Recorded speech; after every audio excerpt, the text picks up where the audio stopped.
We have big experience to stay in natural.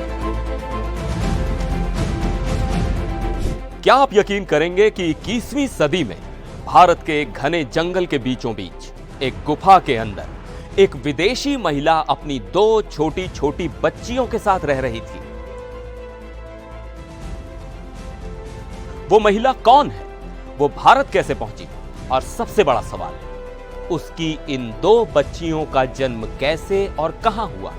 यह कहानी किसी फिल्म की स्क्रिप्ट नहीं, बल्कि कर्नाटक के गोकर्ण में मिली एक रशियन महिला की असली जिंदगी है, जिसने पुलिस और पूरे देश को हैरत में डाल दिया है। चलिए आज इस पूरी रहस्यमयी गुत्थी को परत दर परत सुलझाते हैं।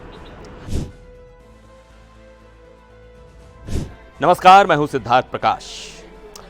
तो कहानी शुरू होती है कर्नाटक के उत्तर कन्नड़ जिले से। यहां गोकर्ण के पास रामतीर्थ पहाड़ियों में घने जंगल हैं। हाल ही में इस इलाके में लैंडस्लाइड हुआ, जिसके बाद पुलिस की टीम रूटीन पेट्रोलिंग पर निकली थी। तभी पुलिस की नजर एक गुफा के बाहर सूख रहे कुछ कपड़ों पर पड़ी। जंगल के बीचों बीच ये नजारा अजीब था। जब पुलिसकर्मी उत्सुकतावश उस गुफा के पास पहुंचे और अंदर झांका तो उनके होश उड़ गए। अंदर एक 40 साल की रशियन महिला, जिसका नाम है नीना कुटीना, अपनी 2 नन्ही बच्चियों के साथ रह रही थी। पुलिस के लिए एक चौंकाने वाला पल था, लेकिन यह तो बस कहानी की शुरुआत थी। असली रहस्य तो अब सामने आने वाला था।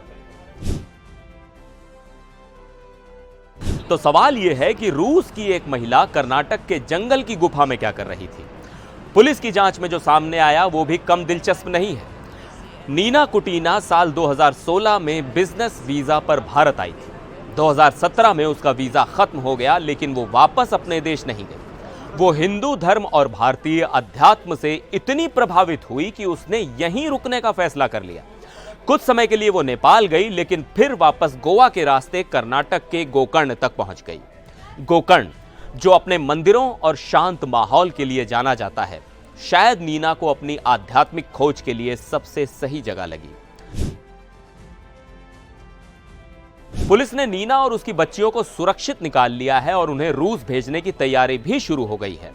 लेकिन कहानी में 4 ऐसे बड़े सवाल हैं जिनके जवाब मिलना अभी बाकी है।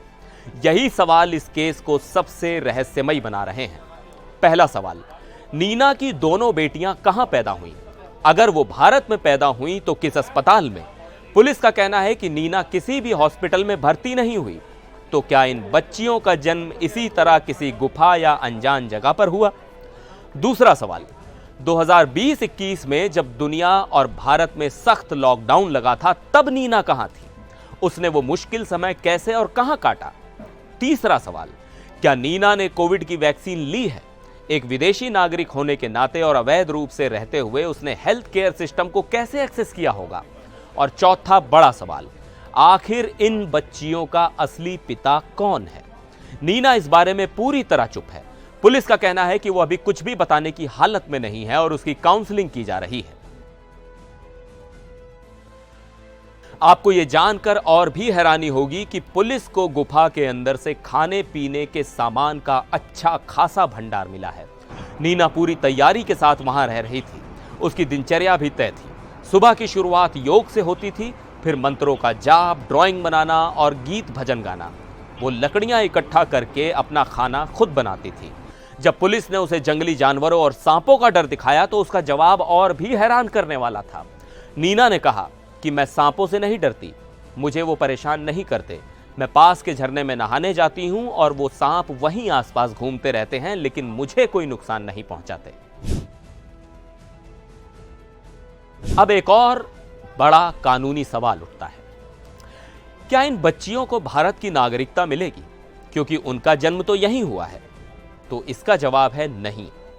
कानूनी विशेषज्ञों का कहना है कि भारत का नागरिकता कानून इस मामले में बिल्कुल साफ है। नीना का वीजा 2017 में ही खत्म हो गया था।